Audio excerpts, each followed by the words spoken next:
Good morning everyone. Safety announcement for all of the new viewers. Please do not text and drive. Don't get distracted. Switch off the display.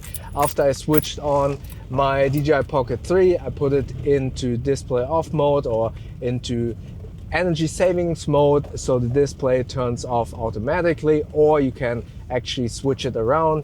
Don't get distracted. Treat it as if you were talking on the phone. So, or on the speakerphone, sorry, not on the phone. Also, don't put your phone up to your face when you are driving. Use a speakerphone. All right, with that out of the way, I know I sound like a broken record, but I always kind of anticipate new viewers tuning in, and I want to make sure that everyone is on the same page and that everyone is driving safely. So just finished working out, had some boxing training. Now I'm driving home and I kind of wanted to talk about Alien Earth. Yesterday, 2 days ago, it was the final episode of season 1. And I kind of want to talk about it, so I will try to do it as spoiler-free as possible, but I probably won't be able to avoid doing some spoilers. So if you haven't watched Alien Earth yet, you have a couple of seconds to switch off the video. 5, 4, 3, 2, 1, and now we're starting with spoilers. So season 1 has finished and concluded, and I really liked overall the season of this new series in the Alien universe. And what I really liked about the series is the filmmaking creative choice of kind of blending the 80s to 90s vibe of not only the styling, the set design, because the whole series, as far as I understand, is playing in between Alien Romulus and the first Alien movie. So it is needed to have all of the kind of set design, meaning the displays are basically old CRT screens and all of the keyboards and stuff like that. It has this very 90s sci-fi vibe that we know from 2001, but also obviously from the Alien franchise. So I really like that. And they have a lot of these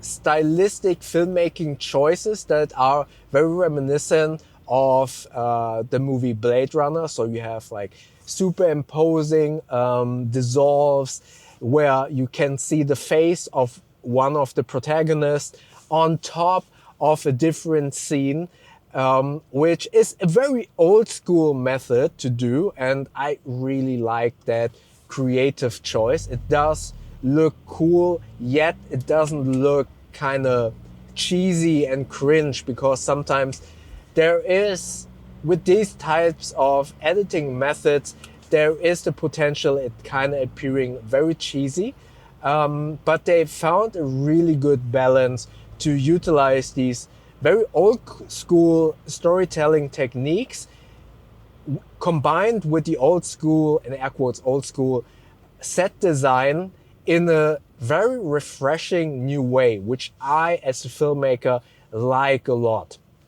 The overall pacing in terms of editing and storytelling is good. I did not feel, and that is something that I feel a lot with the new Marvel series, and especially with the Star Wars series, which I am really disliking, most of them. I was a huge Star Wars fan, and truth be told, I'm basically done with Star Wars. I am really sad about that. And one of the reasons is that most of the series in the Star Wars universe have a lot of filler episodes in between, where you kind of feel like, okay, you want to stretch the series out to an 8-episode series, and you have this episode that is basically saying nothing. or is stretched to a 1 hour mark because you weren't able to fill it, or you weren't courageous enough to do a 30-minute episode or whatever it might be. With this Alien Earth series, I felt like every episode had a purpose, and I really liked that a lot. No fillers as far as I can, or as I felt. So that was really cool. So from an entertainment factor and from a filmmaker factor, really good, highly recommend. From a storytelling factor, I really like the new introduction of these new aliens like Theocellus and these weirdly botanical kind of like creatures. They are really cool, and especially the Theocellus is a very scary creature. It is body horror with this eye that is going into the body of his target. That is very scary. And I really like the introduction, and I'm curious to see if this actually plays in between those two movies that I mentioned, how this kind of weaves into the storyline, because aliens are now on Earth, and obviously with the first movie, Alien, no one knows. I speculate that Weyland-Yutani knew of this all of the time, and that is basically how they try to weave it into the story, and they try to kind of hide it. And if you remember the first Alien movie, this mining vessel is being called to this one planet because there was a distress call or whatever it was. I don't really remember, but they were sent to that planet by the company Weyland-Yutani. So I assume that that company was always aware of that due to the reason of the Alien Earth storyline. And I'm really looking forward to see how they weave it into the whole overarching stories.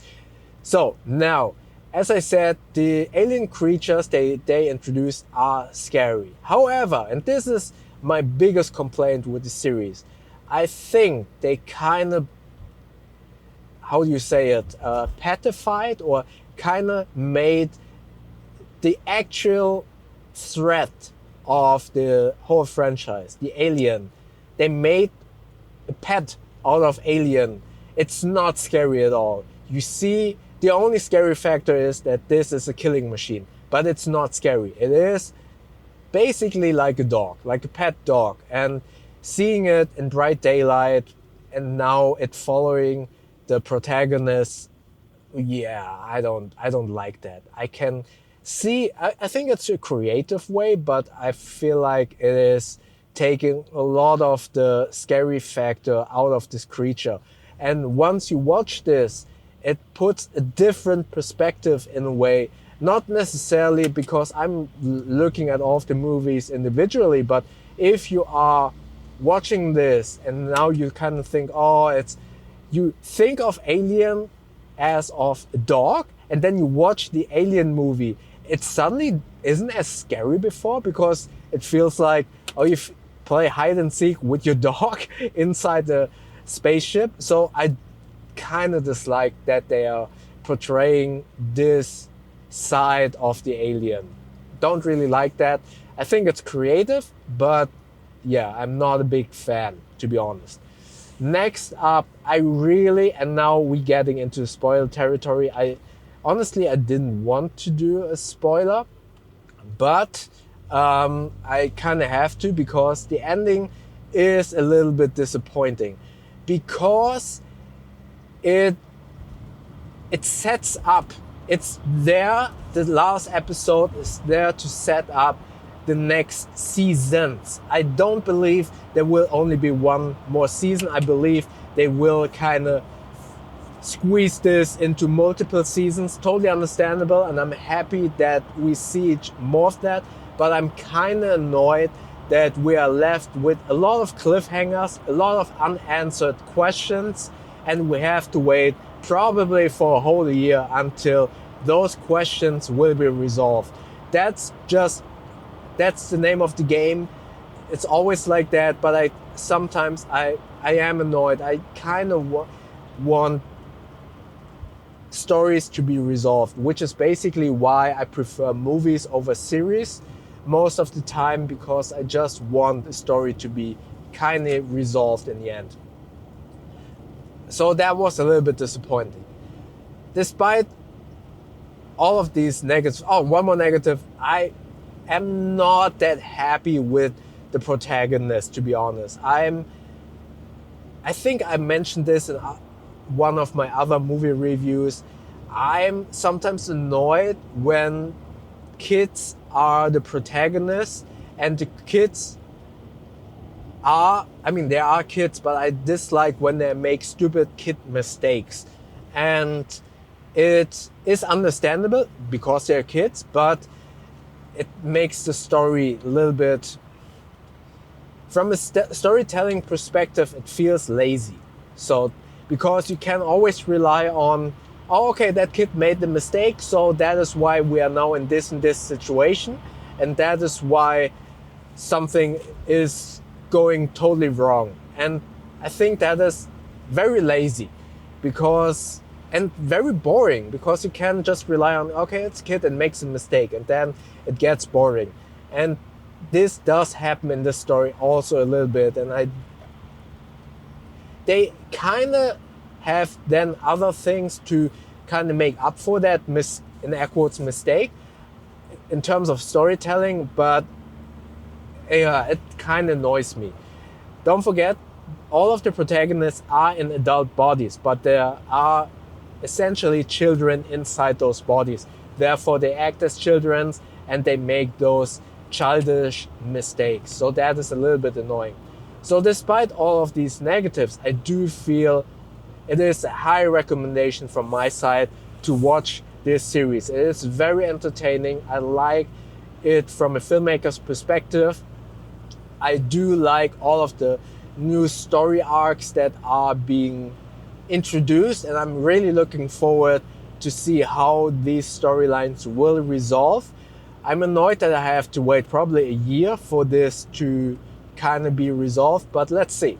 So what did you think? If you watch Alien Earth, what do you think about that series? Let me know in the comment section below. If you want to see another movie review, watch the video up here. YouTube thinks that you like the video down here. Don't forget to hype and like and potentially subscribe by clicking the button up here. And I see you in the next video. Thank you very much.